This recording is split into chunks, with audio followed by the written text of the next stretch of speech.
Good morning प्यारे बच्चों। आज हम चैप्टर 5 का रिवीजन करेंगे। क्वेश्चन है पाई चार्ट पर बेस्ड है।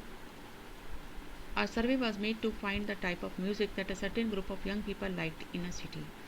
The pie chart shows the findings of this survey. किसी शहर में रहने वाले लोग किस टाइप का म्यूज़िक पसंद करते हैं, उस इंफॉर्मेशन को इस पाई चार्ट के द्वारा शो किया गया है। If 20 people liked classical music, how many young people were surveyed?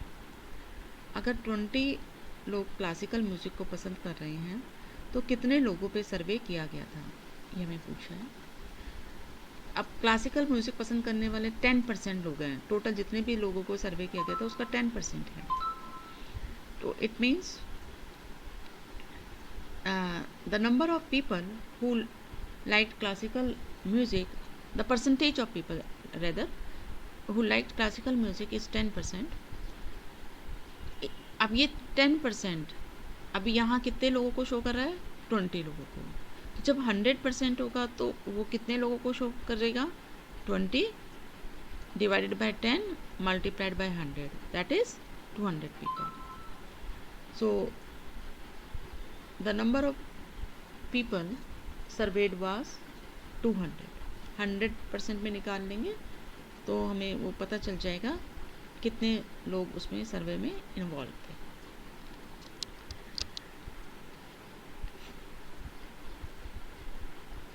Next part is which type of music liked by maximum number of people. सबसे ज़्यादा कौन सा म्यूज़िक पसंद किया जा रहा है? तो जिसका परसेंटेज सबसे ज़्यादा है that is the light music. So the answer is light music is liked by most of the persons.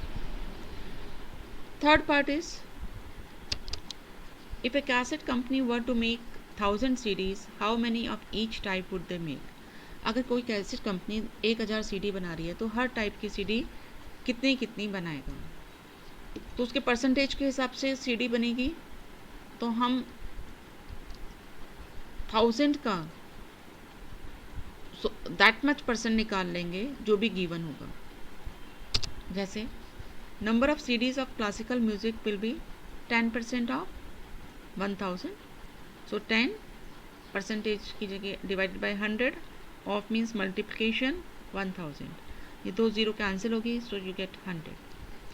इसी तरह से number of CDs of semi classical music 20% हो गया of 1000. So 20 by 100 into 1000, that is 200.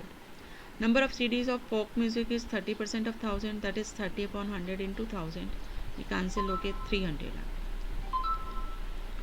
Next, number of CDs of light music is 40% of 1000, that is 40 upon 100 into 1000.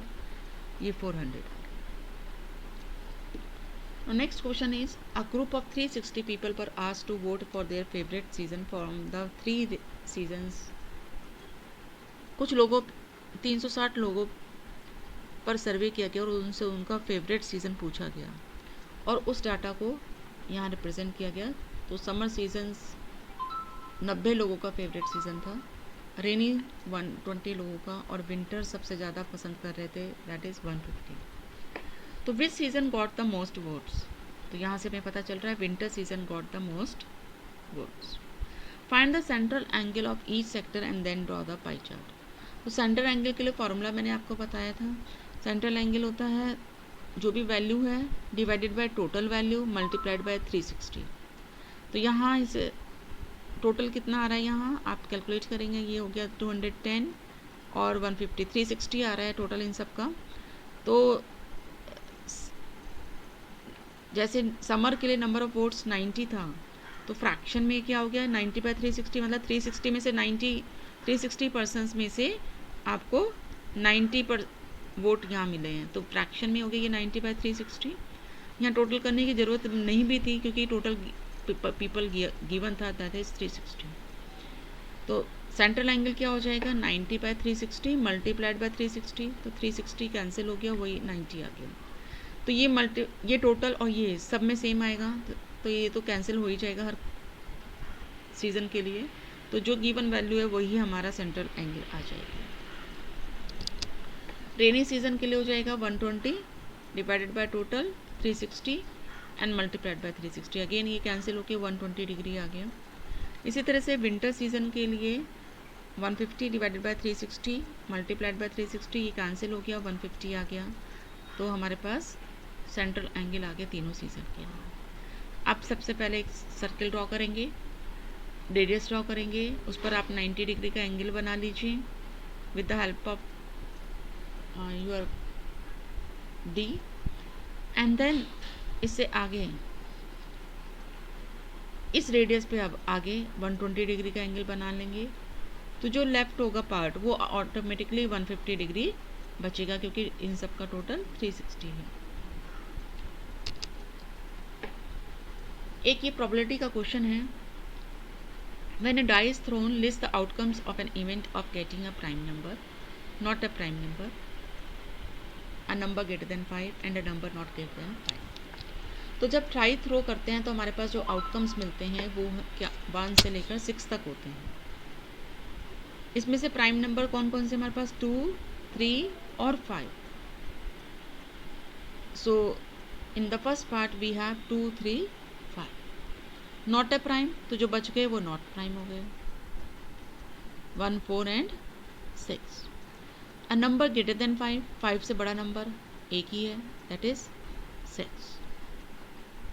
A number not greater than 5, 5 से बड़ा ना हो तो इसको छोड़ देंगे 6 को, और बाकी के पांचों नंबर 1 से 5 तक के नंबर इसमें लिख देंगे। एक क्वेश्चन और है प्रोबेबिलिटी का ही, 1 से 10 तक के नंबर्स 10 स्लिप्स पर लिख कर एक बॉक्स में रख दिए और उसके बाद एक स्लिप बॉक्स में से निकाली बिना देखे, तो इसकी क्या प्रोबेबिलिटी है कि वो जो स्लिप है उस पर नंबर 6 होगा। तो हम देखते हैं कि फेवरेबल कितने हैं। नंबर 6 के लिए फेवरेबल कितनी स्लिप्स हैं, तो एक ही स्लिप पे 6 लिखा था तो फेवरेबल 1 हो गया। और उन 10 में से आप कोई भी स्लिप निकाल सकते थे, तो इसका ना टोटल आउटकम्स आपके पास कितने पॉसिबल थे, 10।